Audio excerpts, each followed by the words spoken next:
Concentrer sur les objectifs continentaux au-delà des objectifs internationaux et intercontinentaux. Et c'est aussi de dire aux jeunes qu'au-delà de ce que le gouvernement fait, nous sommes une force et nous sommes la main d'association qu'il faut pour permettre à nos... Très bien, merci beaucoup Montréal. C'était là Prisca Manyanga, candidate aux élections du Conseil national de la jeunesse.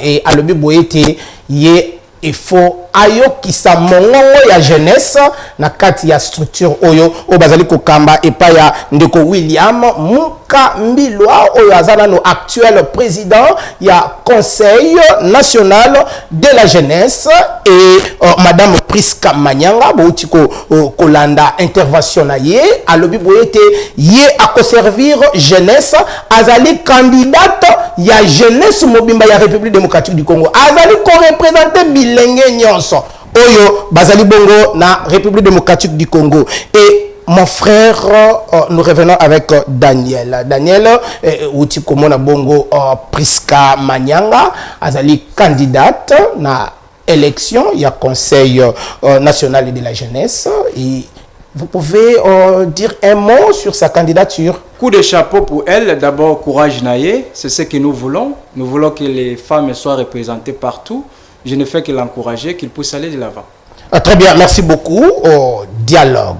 Vital Kamere dérange et il parle, il réclame les dialogues.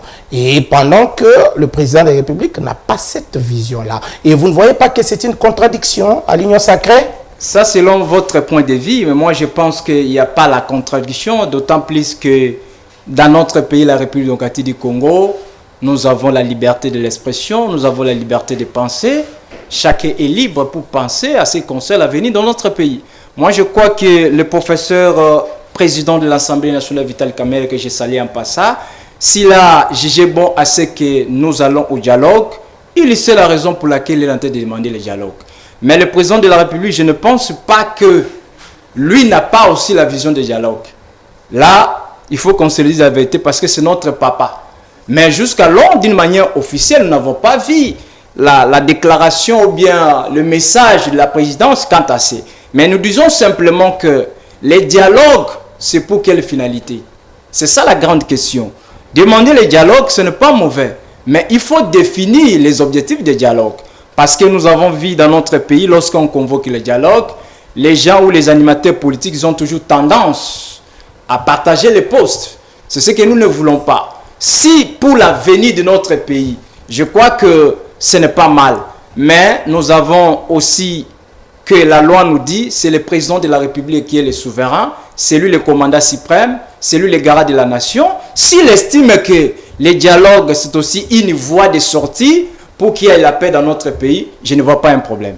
Très bien, nous sommes déjà presque à la fin de notre émission et je vais parler ici présent de la fondation Ilunga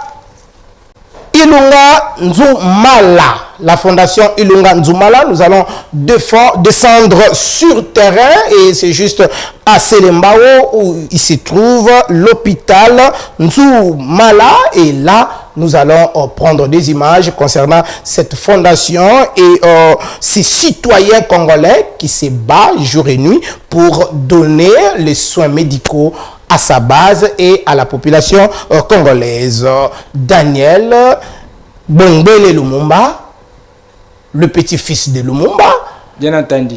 Votre dernier mot par rapport à la clôture de notre émission. Le dernier mot est que la population congolaise dans son ensemble et particulièrement la population de l'Est doit croire au président de la République. Le président de la République, son Excellence Antoine Tshisekedi Tshilombo, il est en train de se battre avec son gouvernement de Soumina. Ils sont en train de travailler d'une manière rationnelle, d'une manière plus éloquente afin que les calmes reviennent dans notre pays. C'est la raison pour laquelle nous, la population, nous devons toujours soutenir la vision du président de la République, nous devons soutenir le gouvernement, mais également les hommes de Dieu doivent aussi faire un effort de prier beaucoup pour le président de la République pour que la paix revienne définitivement dans notre pays. Ça sera une très bonne chose. Très bien, merci beaucoup, très chers téléspectateurs, vous qui nous avez suivis à partir de vos maisons. Retrouvons-nous prochainement pour un autre numéro. Merci et bye. Merci.